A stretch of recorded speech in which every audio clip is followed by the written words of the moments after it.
Hello everyone. Last time पे आपको मैंने 5 क्वेश्चंस दिए थे, परमुटेशंस हमने कंप्लीट किया था और मैंने आपको लास्ट 5 क्वेश्चंस दिए थे। आई होप आपने कर लिए हो। एक बार फटाफट चेक कर लो अपने solutions. The first question was rank of the word chalk is. तो आपको शॉर्ट ट्रिक बताई थी। शॉर्ट ट्रिक अगर ध्यान होगी तो फटाफट आंसर आ गया होगा, चॉक। ठीक है, रैंक ऑफ द वर्ड मतलब डिक्शनरी में रैंक जो हमने पढ़ा था वही आर्टिकल है। क्वेश्चन में एग्जाम में पूरी लैंग्वेज लिखी हुई होगी। ठीक है, ए को 1 नंबर दे दिया, सी को 2 नंबर, उसके बाद कौन आएगा बेटा, एच, फिर के और लास्ट में एल। ये नंबर्स हो गए। ठीक है, अब इसके बाद कितने लेटर्स है, 5। तो हमारे को फ्रेमवर्क क्या बनाना है, फैक्टोरियल 4, फैक्टोरियल 3, फैक्टोरियल 2 और फैक्टोरियल 1। एक टर्म से चालू करना है। अब सी को जब छुपाया 2 नंबर को, तो 2 से पहले कौन आता है, 1। Alright, only 1 will come here. इसमें कोई भी रिपीटिंग लेटर है नहीं है। उसके बाद हमने 3 को छुपाया, 3 से पहले कौन कौन आता है, ओनली 1, सो अगेन 1। फिर 1 को छुपाया, 1 से पहले तो कोई भी नहीं आता। फिर हमने 5 को छुपाया, 5 से पहले कौन आता है, only 4। So this is what you should get. तो ये कितना है, factorial 4 is 24 plus 6 plus 0 plus 1। तो ये 24, 6, 30 और 1 31 है बेटा। इसमें 1 जोड़ते हैं तो आंसर कितना आएगा हमारा, 32। सो the answer of the first question is 32। 32 is the rank of the word chalk. ठीक है, फिर सेकंड क्वेश्चन वापस रैंक ऑफ द वर्ड ही पूछा था, इस बार रेपिटेशन था, इंडियन। अब इसमें 2 तो एन है, 2 आई है। राइट, पहले नंबरिंग कर देते हैं, ए को 1, उसके बाद डी को 2, फिर आएगा आई, दोनों को 3 मिलेगा और एन लास्ट में दोनों को 4 मिलेगा। This is what you get. Again start करते हैं, कितने लेटर है, 6। तो हमारा framework factorial 5, factorial 4, factorial 3, factorial 2 और फैक्टोरियल 1 ऐसे जाएगा। ठीक है, अब सबसे पहले आपने आई को छुपाया नंबर 3 को। नंबर 3 से पहले कौन कौन आता है, 2 और 1। 3 को तो काउंट नहीं करेंगे, 2 और 1 करेंगे, तो 2 तो यहां लिखा। अब जिसको छुपाया प्लस जो आगे आया वर्तमान प्लस भविष्य, उसमें रेपिटेशन जितने भी उनको डिवाइड करना है। तो 2 तो आई आ रहे हैं, 2 एन आ रहे हैं। राइट, तो डिवाइड बाय क्या आएगा बेटा, फैक्टोरियल 2, फैक्टोरियल 2। ऑलराइट, उसके बाद में आपने एन को छुपाया, 4 से पहले कौन कौन आता है, 1 2 3, 3 आते हैं। राइट, और अब ध्यान से देखो, तुमने एन को छुपाया तो भूतकाल में कौन चला गया, आई। तो आई रिपीटेड में काउंट नहीं होगा, लेकिन एन तो होगा। तो डिवाइडेड बाय क्या आएगा, फैक्टोरियल 2। अब इसके बाद से कोई भी रिपीटेड काउंट नहीं होगा, क्योंकि आई और एन दोनों भूतकाल में जा चुके हैं। अब जब हम डी को छुपाएंगे तो सिर्फ कौन आएगा, 1, कोई रेपिटेशन अब नहीं है। आई को छुपाएंगे तो कौन आएगा, सिर्फ 1। ठीक है, और लास्ट में ए को छुपाएंगे तो कोई भी नहीं आएगा, because A is number 1। Alright, so let us simplify this. This is 2 से 2 तो कट गया, फैक्टोरियल 5 होता है 120, 120 अपॉन 2 60 प्लस ये कितना होता है बेटा, 24 अपॉन 2 12, 12 इंटू 3 36 प्लस ये हो गया 6, ये हो गया 2, बस दैट्स इट। तो कितना हो गया ये 36 and 60 and 36 96, 96 and 96 and 8 104 plus 1, तो आंसर हो गया बेटा 105। तो 105 ये आंसर हो गया। Rank of the word Indian is 105। ठीक है, 2 क्वेश्चन तो रैंक ऑफ वर्ड के थे। शॉर्ट ट्रिक ढंग से सीख लिए अगर हो गए होंगे। Right, let's go to the third question. Third question में क्या बोलता है, number of ways in which 3 boys and 4 girls can form a ring. Ring मतलब क्या हुआ बेटा, सर्कल। रिंग मतलब सर्कल। कितने बॉयज है मेरे पास, 3 बॉयज, और कितनी गर्ल्स है, 4 गर्ल्स। 3 बॉयज और 4 गर्ल्स को एक सर्कल में अरेंज करना है, दैट इज ऑल। कोई रेस्ट्रिक्शन नहीं है, कुछ नहीं कि बॉय कुछ होने चाहिए, गर्ल्स साथ में नहीं आनी चाहिए, बॉयज साथ में आने, जैसा कुछ नहीं लिखा। खाली उसने ये लिखा है 3 बॉय और 4 गर्ल को एक सर्कल में रिंगा रिंगा रोजेस खिलाना है। ठीक है कि नहीं। तो how many ways, that means total how many persons are there, 7 persons. 7 persons को सर्कल में अरेंज करने कितने वेज होते हैं बेटा, फैक्टोरियल 6। बस सीधी सी गणित है, फैक्टोरियल 6 आंसर हो गया 720। So A option is your answer, कुछ और करने की जरूरत नहीं। बॉयज और गर्ल्स, तो बॉयज और गर्ल्स में भाई ये नहीं हो सकता ना कि रिवर्स करने पे सेम अरेंजमेंट नहीं आता, इसलिए तो इसमें हाफ नहीं होता। ओके, वो जो हाफ होता है वो सिर्फ इसमें होता है गार्लैंड और नेकलेस में। तो यहाँ पे तो बॉयज एंड गर्ल्स है तो कुछ नहीं होने वाला। राइट, 7 लोग हैं, सर्कल में बिठाना है, क्या आंसर आएगा, फैक्टोरियल 6। फोर्थ क्वेश्चन क्या बोल रहा है, number of ways in which 10 objects can be arranged in a circle if 3 of these are identical. अब क्या बोल रहा है, हमारे पास कुल मिला के कितने ऑब्जेक्ट्स हैं, 10। उसमें से 3 कैसे हैं, आइडेंटिकल। 3 आइडेंटिकल, टोटल 10 है, उसमें से 3 आइडेंटिकल। ठीक है, तो पहले आइडेंटिकल को एक बार के लिए भूल जाओ। अगर आपके पास ये होता कि 10 डिस्टिंक्ट ऑब्जेक्ट्स हैं, तो how many ways could you have arrange them in a circle. The answer would have been factorial 9। एक कम आता है ना, 10 से एक कम, तो फैक्टोरियल 9 आता। ठीक है, 10 ऑब्जेक्ट्स को एक सर्कल में अरेंज करना, तो फैक्टोरियल 9 आता। राइट, लेकिन उसने बोला इसमें से 3 कैसे हैं, आइडेंटिकल। ऑलराइट, अब 3 आइडेंटिकल है तो उसके फैक्टोरियल से हमें क्या करना पड़ेगा बेटा, डिवाइड। ये तो हमने पहले ही सीख लिया। परमुटेशन जो नॉर्मल फॉर्मूला वो लगा, उसके बाद divide by the number of identical permutations. तो डिवाइडेड बाय फैक्टोरियल 3 हो गया, क्योंकि 3 लोग आइडेंटिकल है। अब इसमें सर हाफ आएगा कि नहीं आएगा, उसके लिए इंफॉर्मेशन सफिशिएंट नहीं है। ठीक है, इंफॉर्मेशन सफिशिएंट इसलिए नहीं है क्योंकि हमें सिर्फ सर्कल में अरेंज करना है। अगर वो बोलता कि हमें कोई फूल माला बनानी है, कोई ऑब्जेक्ट बना, कोई एक चीज बनानी है, इन 10 ऑब्जेक्ट से हमें एक चीज बनानी है, तो बात अलग होती, फिर उसको पलट के चीज सेम आती। लेकिन यहाँ पे हमें खाली 10 लोगों को क्या करना है, एक सर्कल में अरेंज करना है। तो इंफॉर्मेशन जितनी दी है उस हिसाब से the answer should be factorial 9 by factorial 3। 10 objects in a circle, factorial 9, and उसमें से 3 आइडेंटिकल, तो factorial 3। If it was possible to reverse it, तो उसके लिए कुछ और इंफॉर्मेशन वो देता क्वेश्चन में, तो हम बात करते। ठीक है इतना। अब फैक्टोरियल 9 बाय फैक्टोरियल 3 तो कोई भी ऑप्शन में नजर नहीं आ रहा, इसका मतलब ये नहीं कि फट से नन ऑफ दीज लगा दिया। Just try to simplify each option. See the first option 10p3। What do you mean by 10p3? अगर फैक्टोरियल फॉर्मूला लिखें तो फैक्टोरियल 10 अपॉन फैक्टोरियल 10 माइनस 3 ये होता है। तो ये ऑप्शन तो गलत हो गया, ये बराबर नहीं है, तो ए option is wrong. See the second option 9p3। 9p3 क्या होता है बेटा, फैक्टोरियल 9 अपॉन 9 माइनस 3 फैक्टोरियल 6। ये ऑप्शन भी गलत हो गया। Okay, see the third option 9p6। 9p6 कितना होता है, फैक्टोरियल 9 अपॉन 9 माइनस 6 फैक्टोरियल 3। ये मैच हो गया, मैच हो गया, मतलब आंसर कौन सा हुआ, सी। सो आंसर कई बार अलग फॉर्म में भी दे सकता है, तो ऐसा नहीं फट से नन ऑफ दीज देख के लगा दिया। Just try to watch all the options carefully. ठीक है, so the answer should be C. Correct. Last one, fifth one, number of seating arrangements of 2 Indians, 2 Americans and 2 British at a round table. Okay, so now fifth question. What we are given? We are given 2 Indians, 2 Americans and 2 British at a round table. ठीक है, तो round table पे हमें किन किन को बिठाना है भाई, 2 तो इंडियंस हैं, 2 अमेरिकन हैं और 2 ब्रिटिश मैन हैं। 6 लोग हैं कुल। इसमें से 2 एक नेशनैलिटी के इंडियन है, एक नेशनैलिटी के अमेरिकन है, एक नेशनैलिटी के ब्रिटिश है। इनको राउंड टेबल पे अरेंज करना है सच दैट, अब रेस्ट्रिक्शन लगा दिया, persons of same nationality are together. Persons of same nationality are together का क्या मतलब हो बेटा, कि ये जो 2 इंडियंस है वो साथ में बैठने चाहिए, 2 अमेरिकन साथ में बैठने चाहिए और 2 ब्रिटिश भी साथ में बैठने चाहिए। यही रेस्ट्रिक्शन लगा। ठीक है, तो साथ में बैठने चाहिए। जैसे ही आप ये पढ़ लेते हो आर टुगेदर, क्या याद आता है बेटा, स्ट्रिंग मेथड। तो स्ट्रिंग मेथड लगाना पड़ेगा। अब स्ट्रिंग मेथड कितनी बार लगाना है, 3 पे लगाना है, क्योंकि तीनों को स्ट्रिंग से बांधना पड़ेगा। तो देखो ये जो आई है ये दोनों स्ट्रिंग से बन गए, I1 I2 2 इंडियंस जो है। ठीक है, तो ये जो 2 अमेरिकन हैं A1 A2 वो भी स्ट्रिंग से बन गए, और फिर जो 2 ब्रिटिश मैन है B1 B2 वो भी स्ट्रिंग से बन गए। तो ये 1 + 2 + 3, बस इतने ही लोग थे कुल। कितने लोग, अब कुल मिला के कितने लोग हो गए, 3, क्योंकि 1 स्ट्रिंग + 2 स्ट्रिंग + 3 स्ट्रिंग, तो कितने हो गए, 3 लोग हो गए। 3 लोगों को अगर नॉर्मली लीनियर में अरेंज करना होता तो फैक्टोरियल 3 बोलते, लेकिन यहाँ पे किस पे अरेंज करना है, सर्कुलर में। सर्कुलर में हमेशा एक कम का फैक्टोरियल लिखते हैं, तो 3 की जगह क्या आएगा बेटा, सबसे पहले तो फैक्टोरियल 2 हो गया। पहले तो हमने स्ट्रिंग बना के और अरेंज कर दिया रिमेनिंग को, that's the first step. In fact 2 steps done, tie them with a string, arrange the remaining plus string, वो कर दिया। अब arrangement with in the string, वो भी तो लेना है, arrangement with in the string. और यहाँ पे कितनी स्ट्रिंग है बेटा, 3 स्ट्रिंग है, तो ये दोनों आपस में प्लेस चेंज कर सकते हैं कि नहीं कर सकते। काम जब तक खत्म नहीं होगा मल्टीप्लाई करना है, तो इनटू फैक्टोरियल 2। अभी भी काम खत्म नहीं हुआ, ये दोनों भी प्लेस चेंज कर सकते हैं, इनटू फैक्टोरियल 2। अभी भी काम खत्म नहीं हुआ, ये दोनों भी प्लेस चेंज कर सकते हैं, इनटू फैक्टोरियल 2। तो 2 × 2 × 2 × 2 क्या आंसर आ गया बेटा, 16। So the answer should be C option 16। Okay, so these are the 5 questions. सारे सही कर लिए, चलो बहुत बढ़िया। Okay, so let's move on.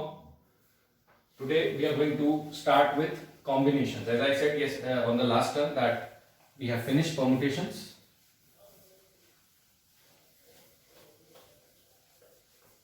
Let's start with combinations now. फिर देखो बेटा स्टार्ट कर रहे हैं कॉम्बिनेशंस। जैसा मैंने बताया था परमुटेशंस का मतलब क्या होता है, अरेंजमेंट्स। जहां भी अरेंजमेंट करना है, मतलब ऑर्डर ऑफ ऑब्जेक्ट्स इंपॉर्टेंट है, फर्स्ट पे कौन आ रहा है, सेकंड पे कौन आ रहा है, थर्ड पे कौन आ रहा है, वहां क्या लगाना है, परमुटेशन। जहां पे ऑर्डर इंपॉर्टेंट नहीं है, मतलब जैसे मेरे को 10 स्टूडेंट्स का ग्रुप दिया, उसमें से मेरे को 3 सेलेक्ट करने हैं, बस 3 जनों की टीम सेलेक्ट करनी है, राइट। तो अब इससे मतलब नहीं होता कि फर्स्ट किसको सेलेक्ट किया, सेकंड किसको सेलेक्ट किया, थर्ड किसको सेलेक्ट किया। जैसे मेरे को मान लो कि 10 स्टूडेंट्स हैं, 10 स्टूडेंट्स में से 3 जने सेलेक्ट करने हैं, राइट। मान लो मैंने ABC सेलेक्ट की, तो अब ABC सेलेक्ट करूं, ACB सेलेक्ट करूं, BAC सेलेक्ट करूं, BCA सेलेक्ट करूं, सी ए बी सिलेक्ट करूं या सी बी ए सिलेक्ट करूं, कोई फर्क नहीं पड़ता, ये सब एक ही टीम है, क्योंकि किस ऑर्डर में बंदों को सिलेक्ट कर रहा हूं वो इंपॉर्टेंट नहीं, ठीक है। हाँ, अगर इनकी कोई पोजीशन भी फिक्स होती तो फिर हमें किस पे जाना पड़ता, परमुटेशन पे। अगर पोजीशन फिक्स नहीं है, मतलब हमें खाली 10 में से 3 बंदे उठाने, तो वो तो सिंपली क्या होगा, कॉम्बिनेशन, मतलब सिलेक्शन, सिर्फ सिलेक्शन किया जाएगा, ठीक है।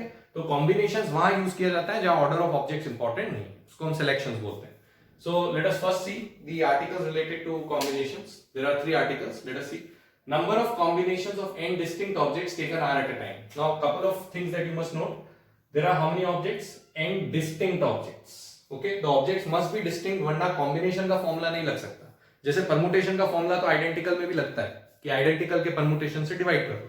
कॉम्बिनेशन में ऐसा कोई फॉर्मूला नहीं है। ये नहीं कि आपने कॉम्बिनेशन में भी ऐसा ही कर दिया कि भाई ऑब्जेक्ट रिपीट हो रहे हैं तो एनसीआर लगाया अपॉन फैक्टोरियल आर कर दिया, गलत हो जाएगा। एनसीआर सिर्फ तभी लग सकता है, कॉम्बिनेशन सिर्फ तभी लग सकता है जब ऑब्जेक्ट्स कैसे हो, डिस्टिंक्ट। डिस्टिंक्ट के अलावा ये फॉर्मूला नहीं लगेगा, ठीक है। So n distinct objects taken are at a time, लगभग वही लैंग्वेज है जो परमुटेशन में थी। मतलब मेरे पास जैसे 10 स्टूडेंट है और मेरे को 3 सेलेक्ट करने, तो एट अ टाइम 10 में से कितने चुनने, 3, तो आर की वैल्यू 3 हो गई, एन की वैल्यू 10 हो गई। इसमें भी वही कॉन्सेप्ट है, बड़ा वाला नंबर ऊपर, छोटा वाला नंबर नीचे। जैसे एनपीआर में एन बड़ा था, आर छोटा था, यहां भी वही बात है। एनसीआर में एन बड़ा है, आर छोटा है, क्योंकि आप ज्यादा ऑब्जेक्ट्स में से ही कम ऑब्जेक्ट्स चुन सकते हो, कम में से ज्यादा तो नहीं चुन सकते, ठीक है।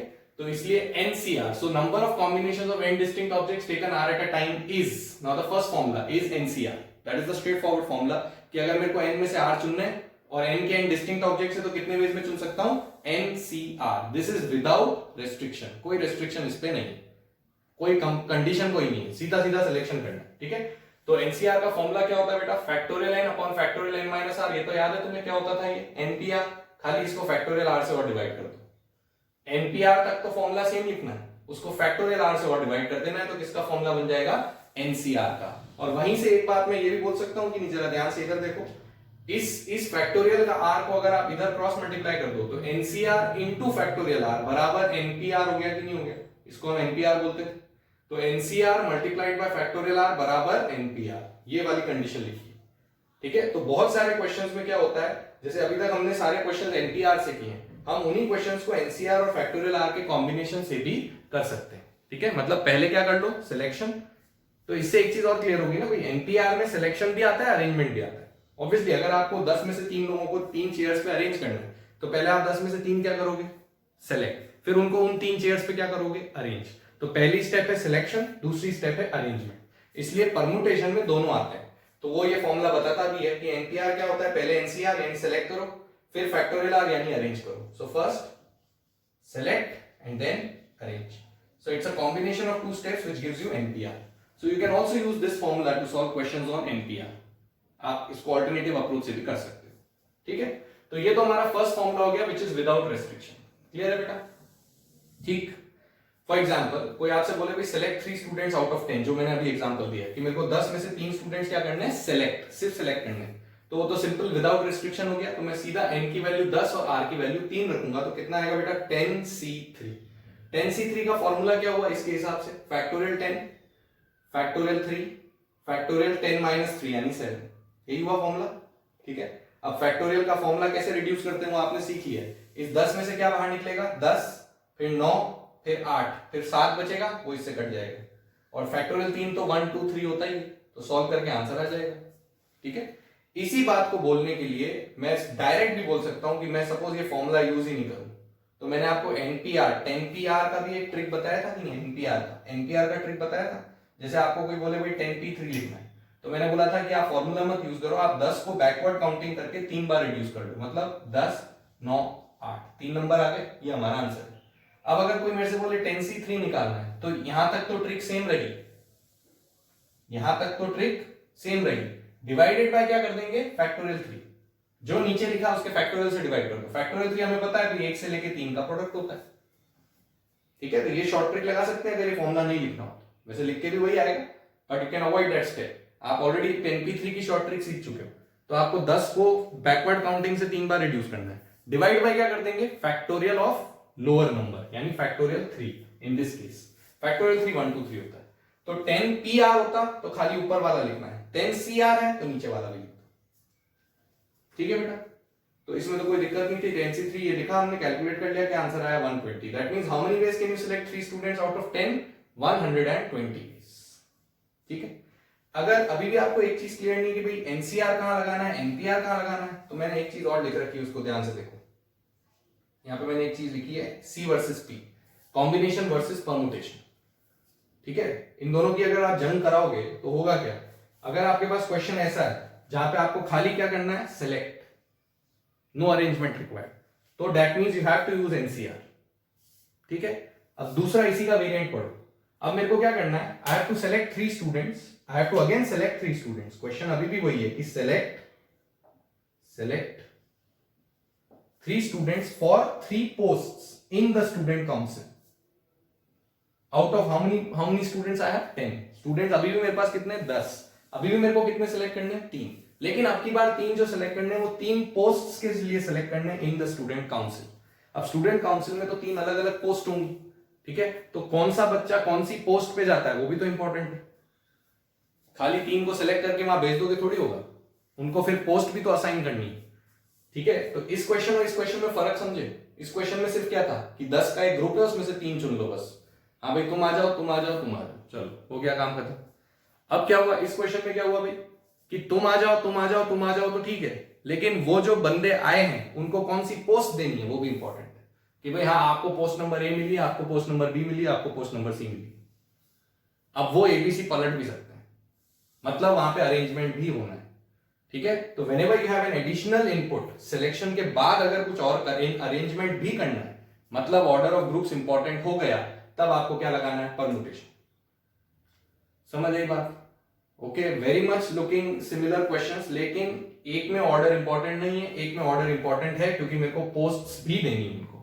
तो बस अब सिंपल सी बात होगी बेटा, इस क्वेश्चन में तो आंसर क्या होगा 10C3 क्योंकि सिर्फ सिलेक्शन करना है। इस क्वेश्चन में आंसर क्या होगा 10P3 क्योंकि आपको सिलेक्शन तो करना ही है, अरेंजमेंट भी करना है। और सिलेक्शन अरेंजमेंट दोनों किससे होते हैं, एनपीआर से, सिलेक्शन अरेंजमेंट। तो हम सीधा लिख सकते हैं 10P3 डायरेक्ट भी लिख सकते हैं भाई, 10 में से 3 लोगों को हमें एडजस्ट करना है तो 10P3। या फिर हम 2 स्टेप में भी कर सकते हैं, पहले 10 में से 3 क्या करें, सेलेक्ट, फिर उन 3 को 3 पोस्ट में क्या किया, अरेंज। पहले 10 में से 3 क्या करें, सेलेक्ट, फिर उन 3 को 3 पोस्ट में क्या किया, अरेंज। तो इन दोनों का प्रोडक्ट क्या होता है, 10P3 होता है। वो निकालना हम पहले सीख चुके हैं, 720 आंसर आएगा। So this should remove your confusion between combinations and permutations. Is that okay? Alright. Now इसमें मैंने 3 आर्टिकल्स लिखे थे, पहला तो हो गया विदाउट रेस्ट्रिक्शन। अब दूसरा देखो, दूसरे में क्या बोल रहा हूं मैं कि नंबर ऑफ कॉम्बिनेशन, ये लाइन सेम रहेगी, number of combination of n distinct objects taken are at a time. अभी भी n में से कितने चुनने, r। If k particular objects must be selected. अब एक कंडीशन डाल दी, क्या कंडीशन डाली, k particular objects must be selected. ठीक है बेटा, मतलब क्या हुआ इसका कि मेरे पास भाई कितने ऑब्जेक्ट्स हैं, n, उसमें से मेरे को कितने सिलेक्ट करने हैं, r सिलेक्ट करने। लेकिन ये जो n ऐसे हैं, इनमें से मेरे को k तो सिलेक्ट करने ही करने हैं। k ऐसे लोग हैं जिनको मेरे को सिलेक्ट करना compulsory, this is a condition. k particular मतलब आपको नहीं चुनने, वो ऑलरेडी दे रखे हैं कि भाई राम, श्याम और मोहन तो आने ही चाहिए, नाम दे दिया उसने कि भाई ये लोग तो आने ही चाहिए। ठीक है, तो ठीक है, हमने k पर्टिकुलर लोगों को तो ऑलवेज सेलेक्ट करना है। तो बेटा क्या कंडीशन लगी, n में से कितने लेने थे, r, लेकिन उसमें के ऐसे लोग हैं जो आएंगे ही आएंगे, आएंगे ही आएंगे। इसका मतलब समझो, अब के लोग, इसको क्वांटिफाई कर देते हैं ताकि will be easier for you to understand. I hope you have noted down this. Okay, so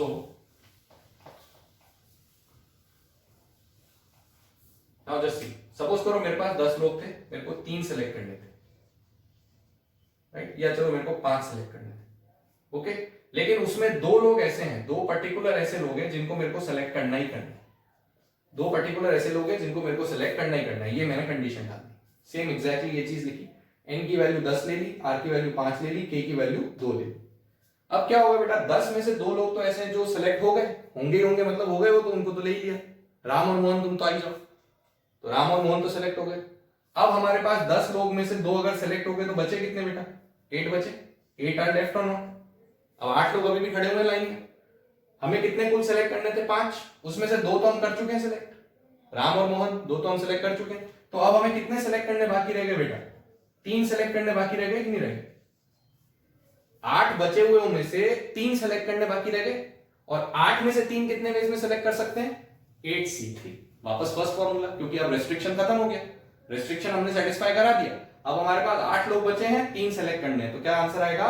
8C3। ये मेरा आंसर आ गया। ठीक, तो अगर तुम इस बात को यहां पे एक्सटेंड कर दो तो बेसिकली तुमने क्या किया था, जितने लोगों को सिलेक्ट करना था उसको इसमें से भी माइनस करा और इसमें से भी माइनस करा, तो 10 में से 2 गया तो 8, 5 में से 2 गया तो 3, और फिर उसका एनसीआर बना लिया। एग्जैक्टली वही फॉर्मूला क्या लिखा है यहाँ पे, देखो क्या लिखा, n में से क्या माइनस करा? k, r में से भी क्या माइनस करा? k, तो आंसर क्या आएगा? n माइनस के सी r माइनस के। मतलब जब कुछ लोगों को हमेशा लेना है तो उनको ऊपर से भी माइनस कर दो, नीचे से भी माइनस कर दो, क्योंकि उनको तो ले ही लिया हमने, तो वो ओवरऑल क्राउड में से भी माइनस हो गए, और जितना हमें सेलेक्ट करना है उसमें से भी माइनस हो गए। ठीक, see the third one, if k particular objects must never be selected. अब इसी का उल्टा, अभी तो ऐसा था बेटा कि भाई राम और मोहन को लेना ही लेना था, अब ये बोल दिया उसने भाई राम और मोहन को तो मेरे को लेना ही नहीं अपनी टीम में, राम और मोहन तो टीम में आ ही नहीं सकते। ठीक है, अब की बार क्या डिफरेंस आ गया, अब उसने ये बोल दिया कि भाई 2 पर्टिकुलर लोग ऐसे हैं जो मेरे को लेने ही नहीं है, लेने ही नहीं है। तो अब क्या होगा बेटा, मेरे पास 10 लोग थे, उसमें से मैंने बोला राम और मोहन तुम तो निकल जाओ बाहर, तुम तो सेलेक्ट होगे नहीं, तो अब कितने बच गए उस ग्रुप में बेटा? 8 बच गए। तो इसका मतलब 10 में से 2 गए, तो how many are left? 8 are left, जिसमें से मेरे को मेरा सिलेक्शन करना है। 2 को तो मैंने निकाल दिया, 8 लोग बच गए। मेरे को कितने लोग उठाने थे, कितने लोग सेलेक्ट करने थे? 5। क्या मैंने एक भी अभी तक सेलेक्ट किया है? नहीं किया। तो अब मेरे को बचे हुए 8 में से कितने सेलेक्ट करने? 5। तो अभी भी मेरे को सेलेक्ट कितने करने? 5। कितने में से? 8 में से। तो आंसर क्या लिखूंगा बेटा? 8C5। 8 में से 5 सेलेक्ट करने, तो क्या लिखूंगा? 8C5। समझे दोनों में डिफरेंस?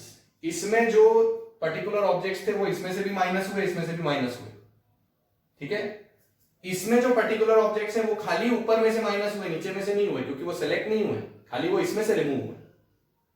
ठीक है, तो खाली ऊपर में से माइनस करोगे, नीचे से नहीं करोगे। बस वही फॉर्मूला यहां लिखा है, देखो, n माइनस के सी आर, यानी ऊपर में से तो k माइनस करना है, नीचे में कुछ नहीं करना, r का r रखना है। ठीक है, ये 3 आर्टिकल्स हमको कॉम्बिनेशंस के लिए ढंग से याद करने हैं।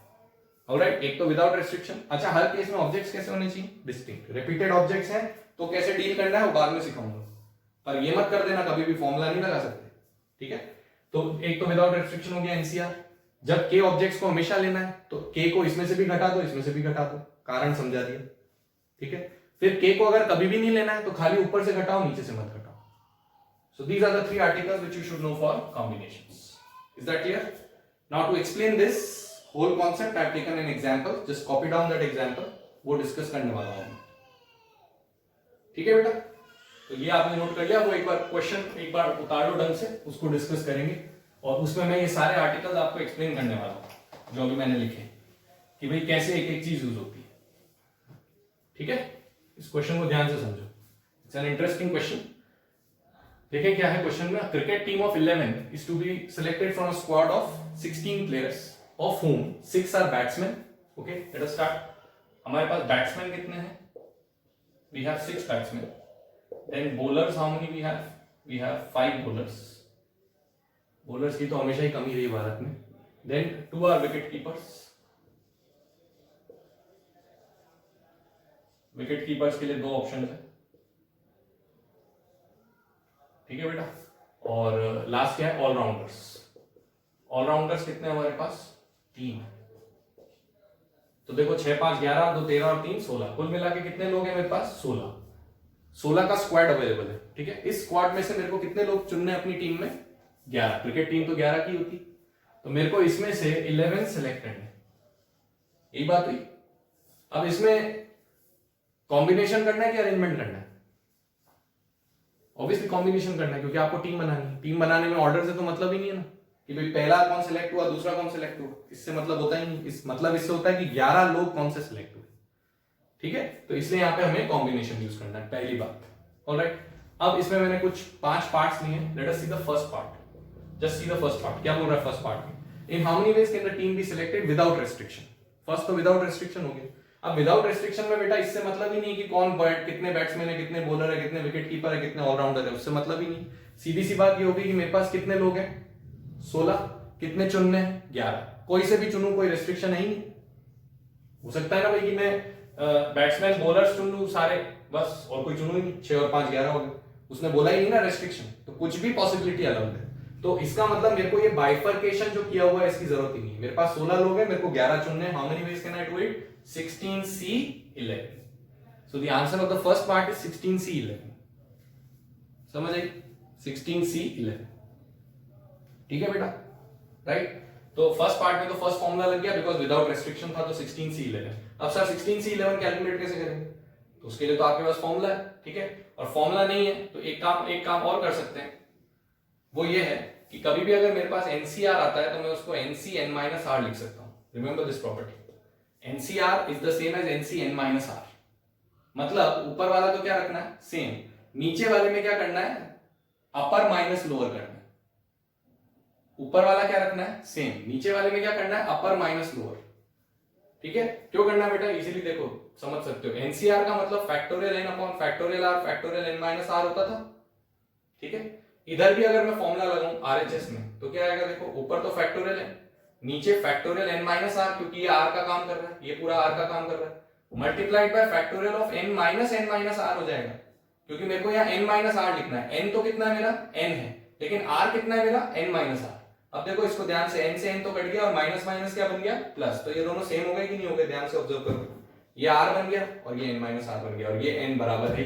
इसका मतलब बोथ साइड्स आर इक्वल और नॉट, ठीक है? तो खाली फॉर्मूले का एक्सपांशन करोगे, बोथ साइड्स इक्वल आ जाएंगी। तो हमेशा NCR और NCn-R बराबर होता है। अभी क्यों बताई मैंने ये बात? क्योंकि जब भी तुम्हें दिखे कि नीचे वाला नंबर बहुत बड़ा है, जैसे कि आपको कोई बोलते भाई 100C 98 निकालो, अब ये बहुत बड़ा नंबर आ गया, तो आप क्या कर लो? ऊपर वाला तो सेम रखो और ऊपर वाले में से नीचे वाले को घटा लो। 100 माइनस 98 2, ये दोनों बराबर होंगे। अब ये निकालना तो आसान है ना भाई, 100 को कितनी बार रिड्यूस करना है? 2 बार। तो 100 इंटू 99 अपॉन फैक्टोरियल 2 लिखना है, 1 इंटू 2। ये फटाफट कैलकुलेट हो, समझ आई? जैसे कोई मेरे से बोलता है भाई कि 63C 64 निकालना है, सॉरी 63C 60 निकालना है। ध्यान से देखो, वापस ये नंबर बहुत बड़ा है, तो मैं क्या करूंगा? ऊपर तो सेम रखूंगा और नीचे इसमें से इसको घटा दूंगा, तो 3 आ जाएगा। अब 63C3 का मतलब 63 से बैकवर्ड काउंटिंग करके 3 नंबर लिखने और नीचे फैक्टोरियल 3 यानी 1 2 3 लिखना है। इसको हम कैलकुलेट कर लेंगे। तो जब भी नीचे वाला नंबर बड़ा होता है ये टेक्निक इजीली काम करती है, ठीक है? जैसे यहाँ 16C 11, तो मैं इसको क्या लिख सकता हूँ बेटा? 16C 16 minus 11 5। अब आप इसको खोल दो, 16 15 14 13 12 अपॉन 1 2 3 4 5, ये कैलकुलेट कर लो। ये तो बेटा फर्स्ट पार्ट में तो क्या था? विदाउट रेस्ट्रिक्शन था। सेकंड पार्ट देखते हैं। सेकंड पार्ट में क्या है? So as to have 4 batsman 4 bowlers 1 wicket keeper 2 allrounders. अब क्या चाहिए मेरे को? अब रेस्ट्रिक्शन आ गए। क्या क्या रेस्ट्रिक्शन आ गए? बैट्समैन में से कितने लेने? 4 तो बैट्समैन लेने, 4 अपने को बॉलर लेने, 1 अपने को विकेट कीपर लेना है और 2 अपने को ऑलराउंडर लेने। देखो 4 और 4 8 और 1 9 और 2 11। अब मेरे को 11 तो करने हैं सेलेक्ट, ठीक है? और टोटल मेरे पास कितने हैं? 16। तो अब 16C 11 नहीं लिख सकते क्योंकि अब तो रेस्ट्रिक्शन आ गया। तो अब जो रेस्ट्रिक्टेड होते हैं पहले हमेशा उन्हीं को अरेंज करते थे, तो सेलेक्ट भी पहले उन्हीं को ही करेंगे, ठीक है? तो हमारे पास सबसे पहला रेस्ट्रिक्शन बैट्समैन पे। How many batsman I have? 6। How many I need to select? 4।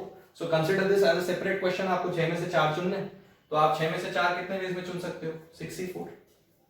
Okay, तो फर्स्ट मैंने 6 में से 4 सेलेक्ट कर लिए। ऑलराइट, क्या मेरा काम खत्म हुआ? Don't forget fundamental principle of counting. जब तक काम खत्म नहीं होगा मल्टीप्लाई करना है, काम खत्म होते ही ऐड करना है।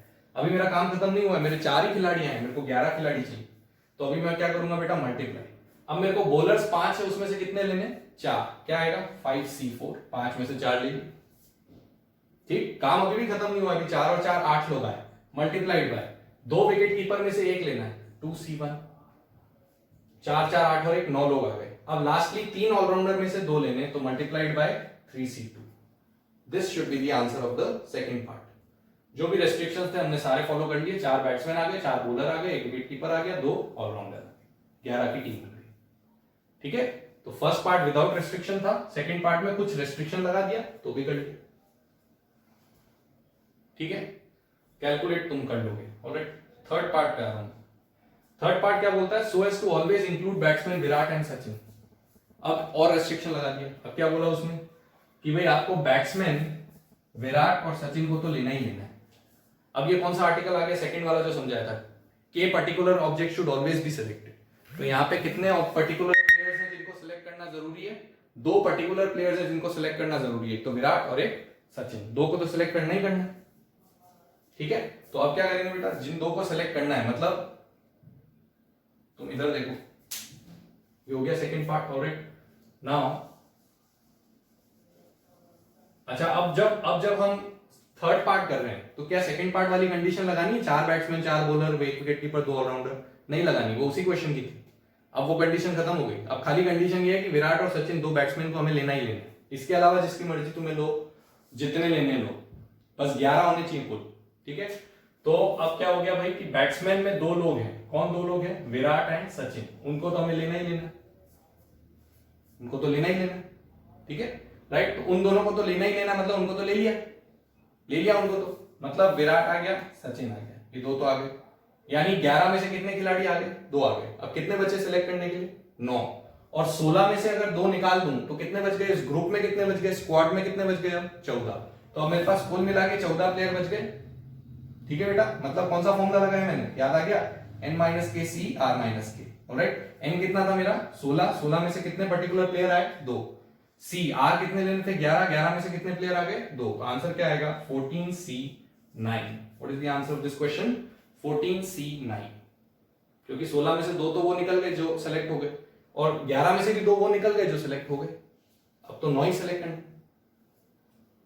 ठीक।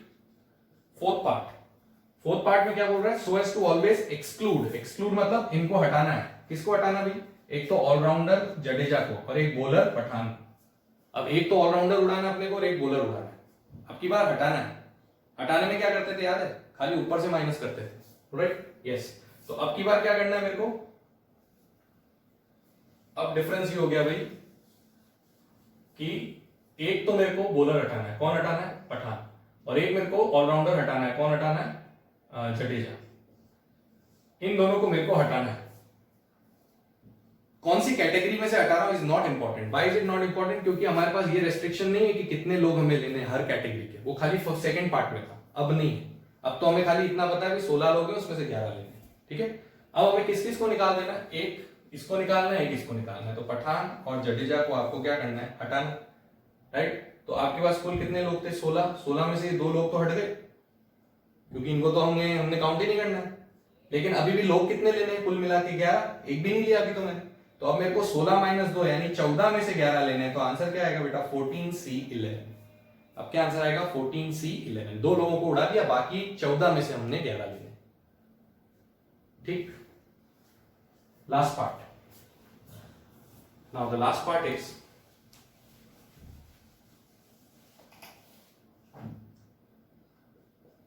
अब बोल रहा है so as to always include wicket keeper Dhoni, but to exclude, include किसको करना है, धोनी को, एक्सक्लूड किसको करना है, बैट्समैन गौतम एंड वीरू, ठीक है। यानी आपको विकेट कीपर धोनी तो लेना है। तो अब दोनों बातें मिला दी, पहले तो खाली क्या लिया, इंक्लूड वाला, फिर क्या लिया, एक्सक्लूड वाला, अब दोनों को एक साथ ले लिया, कुछ को इंक्लूड भी करना है, कुछ को एक्सक्लूड भी करना है, ठीक है।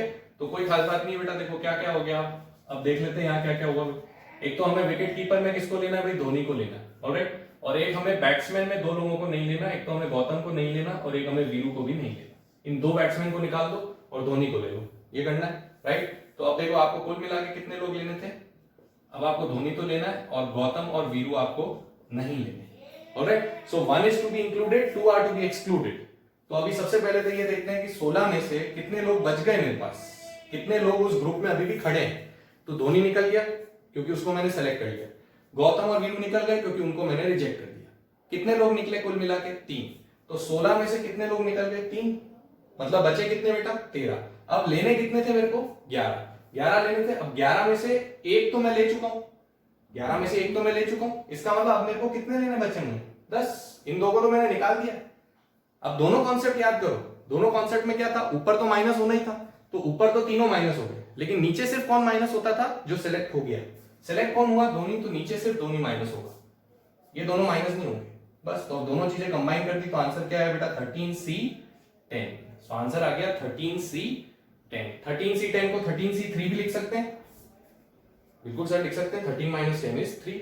सो 13C10 लिखो या 13C3 लिखो, एक ही बात है। तो answer of the last part is 13C10। फिर देखो बेटा कुछ और 5 क्वेश्चंस और लिखे मैंने।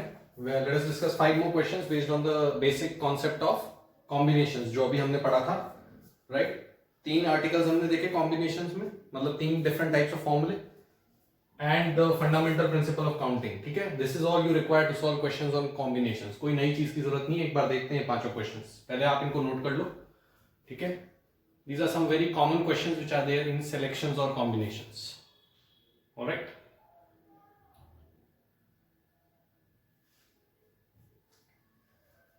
देखते हैं फिर, देखो फर्स्ट क्वेश्चन देखते हैं. In how many ways can a student attempt 8 questions, each having 4 options, of which only one is the correct answer, and get exactly 5 correct? ध्यान से समझना बेटा.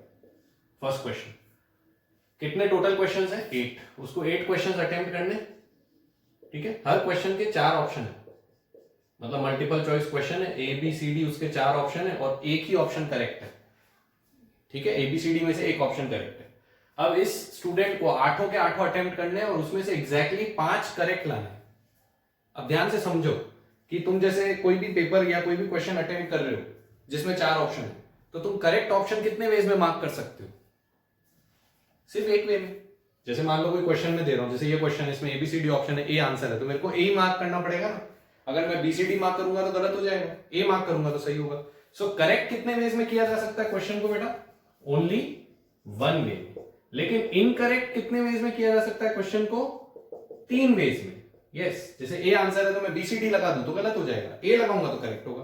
That means correct can only be done in 1 way, incorrect can be done in 3 ways. And this is true for every question. Alright. So there are 2 parts in this question which you need to understand. One is he needs to do 5 correct out of 8. Exactly word का मतलब 5 ही correct करने हैं. इसका मतलब 3 गलत करने हैं. जरूरी है 3 गलत करे 5 सही करे. तो बेटा सबसे पहली बात तो वो 8 में से कोई से भी 5 सही कर सकता है. तो पहले 8 में से 5 क्या करने हैं? सिलेक्ट. कोई से भी, ये वर्ड आते ही मतलब क्या हुआ? सिलेक्शन. कि भाई 8 चीजें हैं मेरे पास, उनमें से मेरे को कोई सी भी 5 चुन के उनको सही करनी. तो firstly I have to select 5 out of 8. दैट कैन बी डन इन 8C5 वेज. अभी काम खत्म नहीं हुआ, बिकॉज ये तो सिर्फ 8 में से 5 का सिलेक्शन हो गया. अब इन 5 को मेरे को क्या करना है बेटा? करेक्ट करना है. जब तक काम खत्म नहीं होगा मल्टीप्लाई, ठीक है? I need to get 5 correct. अभी मैंने आपको बताया करेक्ट करने का कितना वे है? 1 वे. यानी कि इन 5 को सही करने का कितना तरीका हुआ बेटा? ओनली 1. 5 क्वेश्चन आपने कोई भी चुन लिए जो आपको करेक्ट करने हैं, तो उनको करेक्ट करने का तो एक ही तरीका है ना, जो करेक्ट ऑप्शन है वो लगा दो. कोई उसमें कोई परम्यूटेशन तो पॉसिबल है ही, ठीक है? Multiplied by. अभी भी काम खत्म नहीं हुआ है. क्यों नहीं हुआ सर? आपने कहा था 5 करेक्ट कर ले, हमने कर दिए 5 करेक्ट. बेटा यहाँ एक और वर्ड लिखा है एग्जैक्टली. एग्जैक्टली का मतलब क्या हुआ? कि 5 तो करेक्ट करने हैं लेकिन 3 गलत भी करने. हमने 5 तो करेक्ट कर दिए, 3 गलत नहीं करे, फिर एग्जैक्टली खत्म हो जाएगा. अगर हम यहीं पे आंसर छोड़ देंगे तो एग्जैक्टली वाली बात खत्म हो गई. तो एग्जैक्टली का मतलब 3 गलत भी करने. अब 3 गलत कैसे करूंगा? तो मेरे को पता है बेटा, मैं किसी भी क्वेश्चन को गलत कितने वेज में कर सकता हूं? 3 वेज में, ठीक है? अब जैसे सपोज करो ये 1 2 3 4 5 6 7 8 क्वेश्चंस है. मान लो मैंने first, second, third, fourth, fifth सही कर दिया, जो आंसर था वो लगा दिया. अब ये 3 क्वेश्चन मेरे को गलत करने, ठीक है? मान लो इसका आंसर ए है, इसका आंसर बी है, इसका आंसर सी है, करेक्ट आंसर. तो मेरे को ए नहीं लगाना है, मतलब मैं इसमें क्या लगा सकता हूं? B C D. मेरा गलत होगा आंसर, ठीक है? इसमें मैं क्या लगा सकता हूं? बी नहीं लगाना है तो ए सी डी लगा सकता हूं. इसमें मेरे को सी नहीं लगाना है तो ए बी बी लगा सकता हूं. मतलब इन 3 में से कोई भी ऑप्शन लगा सकता हूं. So how many ways can I do this question wrong? I can do it in 3 ways. I can do the question wrong in 3 ways, right? How many ways can I do this question wrong? 3 ways. How many ways can I do this question wrong? 3 ways. इसका मतलब जो 3 question बचे हुए हैं उनमें से पहला गलत करने के कितने तरीके हैं? 3. दूसरा गलत करने के कितने तरीके हैं? 3. तीसरा गलत करने के कितने तरीके हैं? 3. So this should be my answer to the question. अब क्वेश्चन खत्म हो गया. बहुत अच्छा क्वेश्चन है और बहुत समझने वाला क्वेश्चन है. सिंपल है, डिफिकल्ट नहीं है. Again second question is a very very common question asked in combinations, which is committee formation. Committee formation की जहां भी बात आएगी मतलब कॉम्बिनेशन का क्वेश्चन है, ठीक है? क्योंकि उसमें से सिलेक्शन करना होता है, ऑर्डर इंपॉर्टेंट नहीं. In how many ways can a committee of 6 लोगों की कमिटी बनानी है, be formed from a group of 5 men and 4 women. तो सबसे पहली बात तो हमें क्या दे रखा है? I have 5 men 4 women. How many I need to select? 6 की कमिटी सेलेक्ट करनी. ये बेसिक क्वेश्चन है. सो एज टू इंक्लूड मतलब अब क्या दे दिया? रेस्ट्रिक्शन दे दिया, ठीक है? 2 पार्ट्स है इस क्वेश्चन के. पहला पार्ट लेते हैं. पहले पार्ट में क्या बोल रहा है? So as to include at least 2 women. अब बेटा एटलीस्ट वर्ड क्या बताता है? एग्जैक्ट वर्ड तो क्या बता रहा था कि उतने ही होने चाहिए. एटलीस्ट वर्ड क्या बताता है? मिनिमम उतने तो होने ही चाहिए, मतलब मिनिमम 2 विमेन तो होनी ही चाहिए, और मेरे को कुल मिला के कितने लोग चुनने? 6। ठीक है, अब समझते कैसे करेंगे इस तरीके के क्वेश्चन को। हमेशा try to make cases and solve. Okay, कौन सी अप्रोच लगाते हैं अपन? केस अप्रोच लगाते हैं। You should always have a case approach in these questions. Why we should have a case approach? Because there are many cases possible. जैसे आपसे अगर कोई बोलता है कि मेरे को 6 की कमिटी बनानी है और मिनिमम 2 विमेन तो लेनी है, तो आप सोचो कि भाई मैं 2 विमेन ले सकता हूं, मैं 3 भी ले सकता हूं, और मैं 4 भी ले सकता हूं, क्योंकि मैक्सिमम मेरे पास 4 विमेन है, तो 4 से ज्यादा तो ले ही नहीं सकता। लेकिन 3 अलग अलग केस बने कि नहीं बने? या तो मैं 2 विमेन लूं, या फिर मैं 3 विमेन लूं, या फिर मैं 4 विमेन लूं। 3 अलग अलग केस मतलब case approach. So wherever you see particularly at least word, मतलब आपको केस अप्रोच पे जाना पड़ेगा। All cases you have to make. ठीक है, सो केस अप्रोच में क्या करूंगा मैं? Men and women, let us draw a table. Men मेरे पास कितने हैं? 5। वुमेन मेरे पास कितनी है? 4। ये ध्यान रखना, टोटल मेरे को 6 लेने हैं। Alright, now let us start writing the cases. हमें एटलीस्ट कितनी वुमेन लेनी है? 2। मतलब पहला केस तो ये हो गया कि मैं 2 वुमेन ले लूं। मेरे को टोटल 6 लोग लेने, तो इसका मतलब मेरे को 4 मैन लेने पड़ेंगे, तभी 4 + 2 6 आएंगे। ठीक है, दूसरा केस हो गया कि मैंने 3 वुमेन ले ली, तो मैन कितने लूंगा बेटा? 3 ही लूंगा, फिर 3 और 3 6। तीसरा केस हो गया मैंने 4 वुमेन ले ली, तो मैन कितने लूंगा? 2 ही लूंगा, क्योंकि मेरे को टोटल 6 लोग लेने। 5 वुमेन तो मैं ले ही नहीं सकता, क्योंकि मेरे पास वुमेन है ही 4। So these are the 3 possible cases और not? Case number 1, case number 2, case number 3। 3 से ज्यादा केस बनेंगे क्या? नहीं बनेंगे। ठीक है, काम तो हर केस में खत्म हो रहा है कि नहीं हो रहा है? जैसे आप अगर खाली इस केस की बात करते तो 6 लोग सेलेक्ट हो गए और एटलीस्ट 2 वुमेन आ गई, इसका मतलब काम खत्म हो गया। दूसरे में भी काम खत्म हो गया, तीसरे में भी काम खत्म हो गया। तो इन तीनों केसेस को तो हम क्या करेंगे? ऐड। लेकिन इन दोनों को क्या करेंगे? मल्टीप्लाई, क्योंकि ये दोनों जब तक नहीं आएंगे 6 लोग नहीं आएंगे। तो इसमें यही ट्रिक ध्यान रखनी है, यहां से यहां में तो क्या करना है बेटा? मल्टीप्लाई, लेकिन यहां से यहां में क्या करना है? ऐड। क्योंकि यहां से यहां में काम खत्म हो रहा है, लेकिन यहां से यहां में काम खत्म नहीं हो रहा है। जब तक काम खत्म नहीं हो रहा, मल्टीप्लाई, उसके बाद add. This is fundamental principle of counting. वही यूज कर रहा हूं मैं सब जगह, कोई फॉर्मूला उसके अलावा जरूरत ही नहीं है। ठीक है, चलो अब तो निकाल लेते हैं। भाई मेरे को 4 मैन लेने 5 में से, कितने वेज में ले सकता हूं? 5C4। 5 में से 4 लेने, 5C4। काम खत्म हुआ क्या? नहीं हुआ, क्योंकि मेरे को 6 लोग लेने। अब मेरे को इन 4 में से कितने लेने? 2, तो इंटू 4C2। अब काम खत्म हो गया बेटा, 6 लोग आ गए। 5C4 इंटू 4C2 कैलकुलेट कर लेंगे हम, वो हमको आता है कैसे करना है। ठीक है, 5C4 इंटू 4C2 हमने निकाल लिया, काम खत्म हो चुका है। अब दूसरा केस, दूसरे केस में 5 में से कितने लेने बेटा? 3, 5C3। काम खत्म नहीं हुआ। अब 4 में से कितने लेने? 3, 4C3। अब काम खत्म हो गया, 5C3 इंटू 4C3। ठीक, तीसरा केस, 5 में से कितने लेने? 2, 5C2। ठीक है, फिर काम खत्म नहीं हुआ, 4 में से कितने लेने? 4, 4C4। 5C2 into 4C4। अब काम खत्म हो गया। जब काम तीनों में खत्म हो चुका है, तीनों को क्या करेंगे? ऐड। तो फाइनल आंसर क्या आएगा बेटा? इन सब का एडिशन। इन सबको ऐड करोगे तो you will get the answer. वैसे तो तुम कर लोगे फटाफट। देखो 5C4, 5C4 इधर ध्यान से देखना। 5C4 को मैं 5C1 भी लिख सकता हूं, समझाया था लास्ट स्लाइड में, समझाया था 5C4 एंड 5C1 सेम होता है। और 5C1 का मतलब 5, 1 नीचे लिखा है, मतलब जो ऊपर आएगा वही नंबर आंसर है, तो 5 आंसर हो गया। तो 5C4 का मतलब तो 5 हो गया। इंटू 4C2, बेटा 4C2 कितना हुआ? 4C2 मतलब 4 को कितनी बार घटाना है?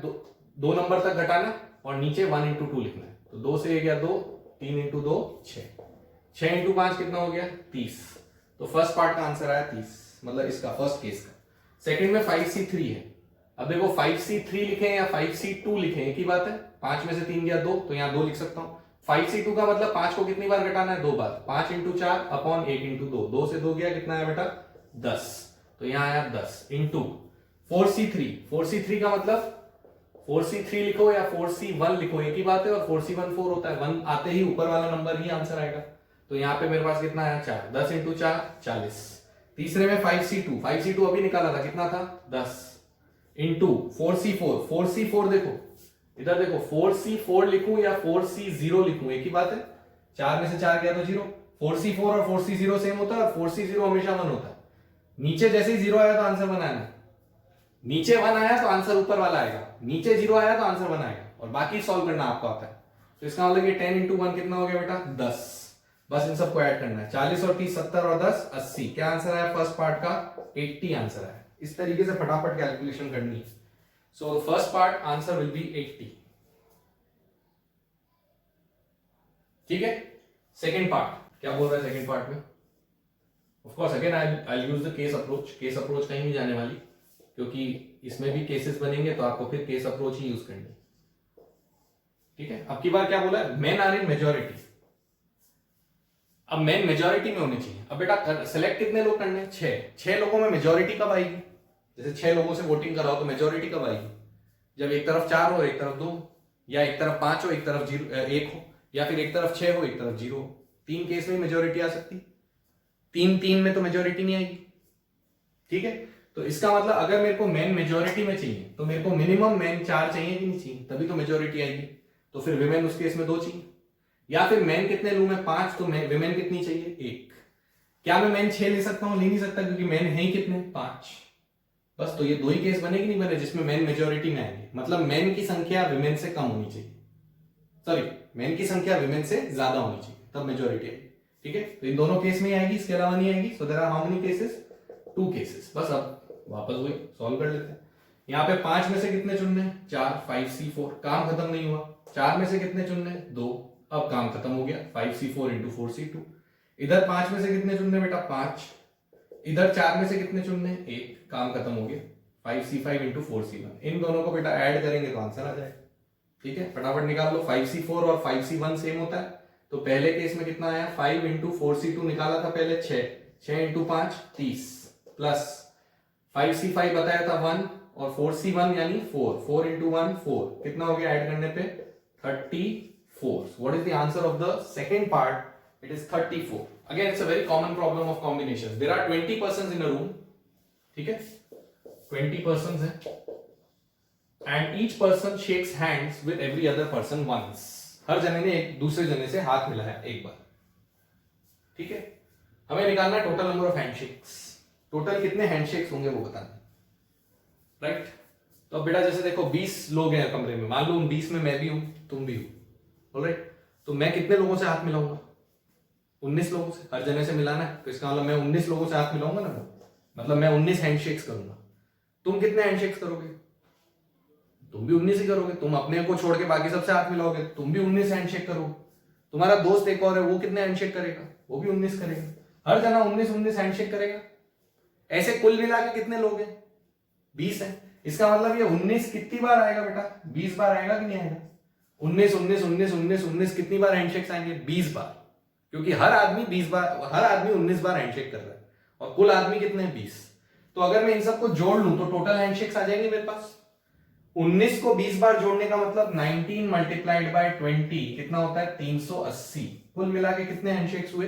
380 हैंडशेक्स हुए। सिंपल गणित समझ में ही। यहाँ पे कोई कॉम्बिनेशन अभी मैंने नहीं यूज किया, अभी तो सिंपल गणित। हर जने ने 19 लोगों से हाथ मिलाया, ऐसे 20 जने हैं तो 19 इंटू 20 कितने हैंडशेक्स हो गए? 380। लेकिन अब प्रॉब्लम क्या है? जैसे मैंने जब 19 लोगों से हाथ मिलाया था तो तुमसे हाथ मिलाया था? मिलाया था। ठीक है। तो तुम्हारा और मेरा हैंडशेक काउंट हो गया मेरे में।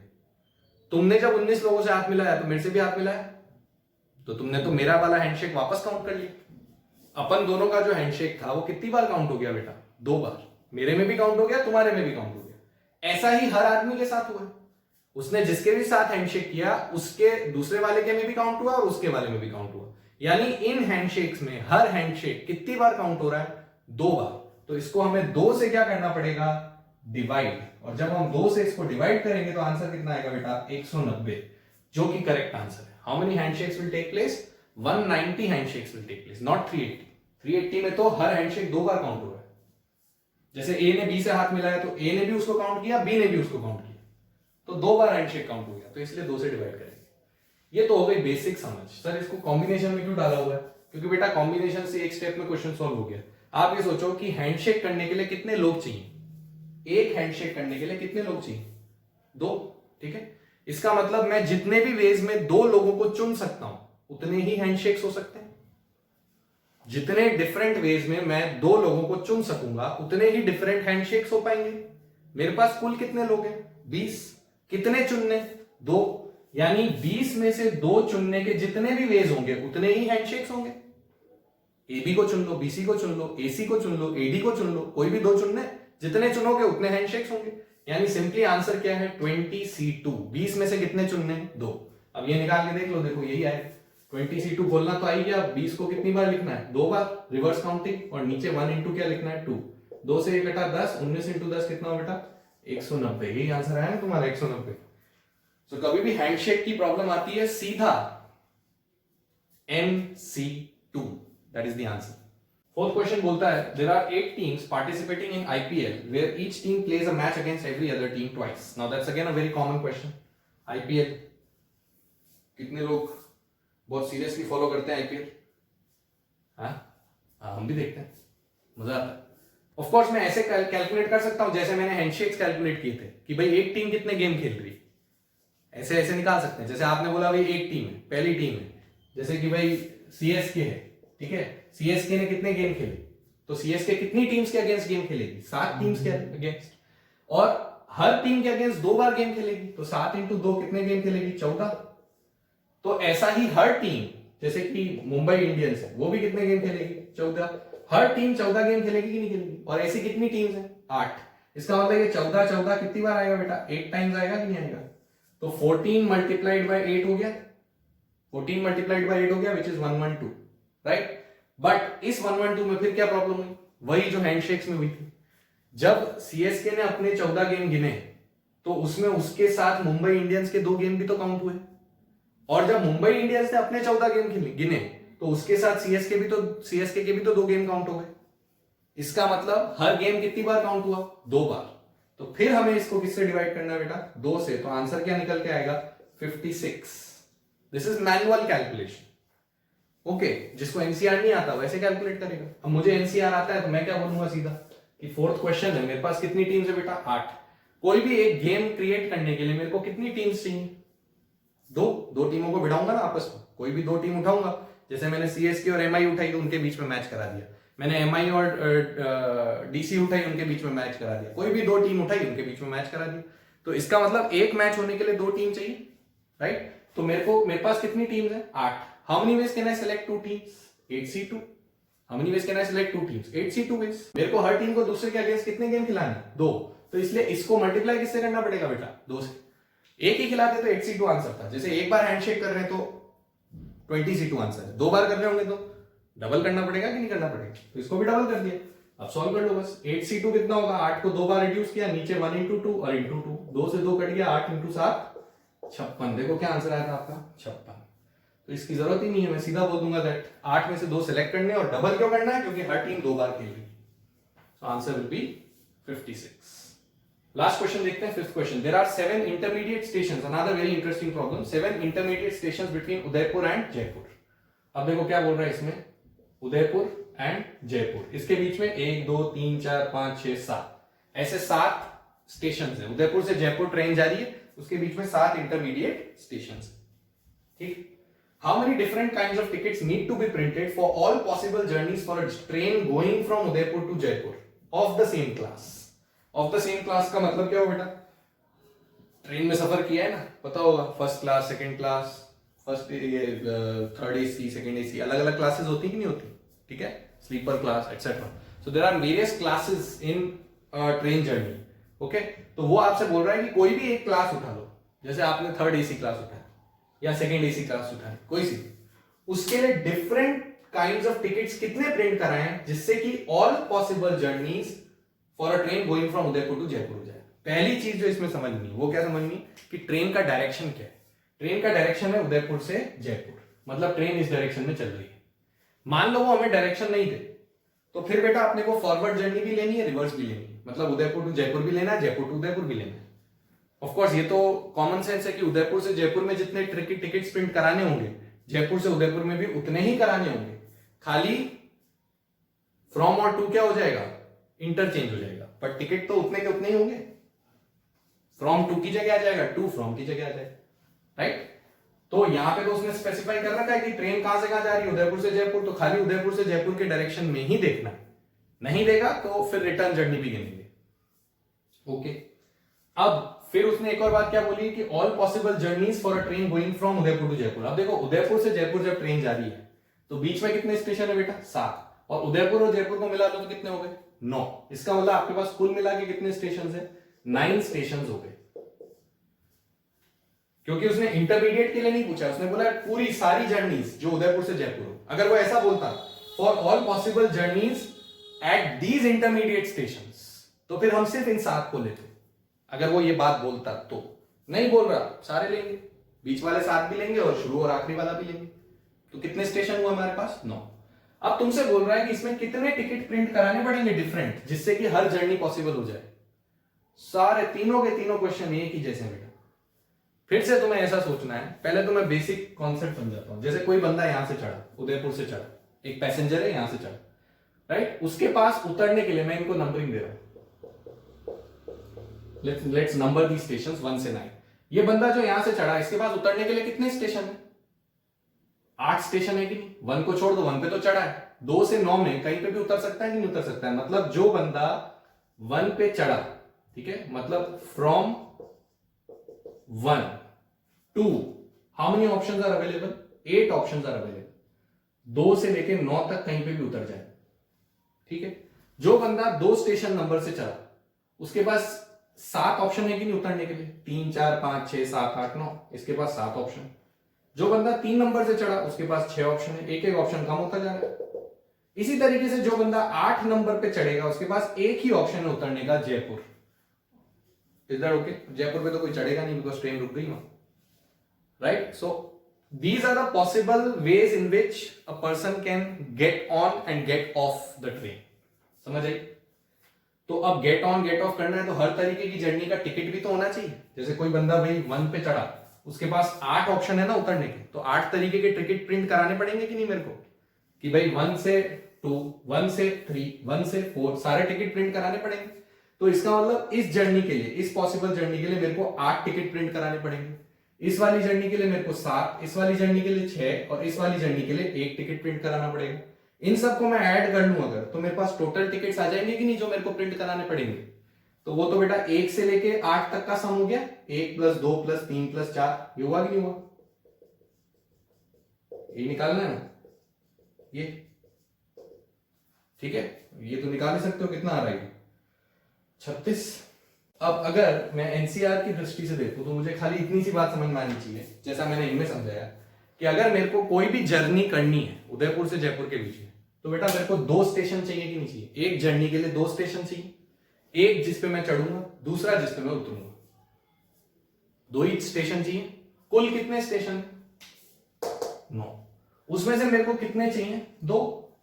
जितने भी वेज में मैं 9 में से 2 ले सकता हूं, उतनी जर्नीज पॉसिबल है। बस तो 9c2 आंसर होना चाहिए। 9c2 रिड्यूस करना आता ही, 9 × 8 / 1 × 2, 2 से 1 = 4, 9 × 4 36। क्या आंसर है बेटा? 36। So these are some common types of problems in combinations. ठीक है बेटा, आज जितना भी किया कॉम्बिनेशंस में, उसके बेसिस पे मैंने 4 प्रैक्टिस क्वेश्चंस लिखे, इनको उतार लो, इनको ट्राई करना, नेक्स्ट टाइम पे सॉल्यूशन डिस्कस करेंगे।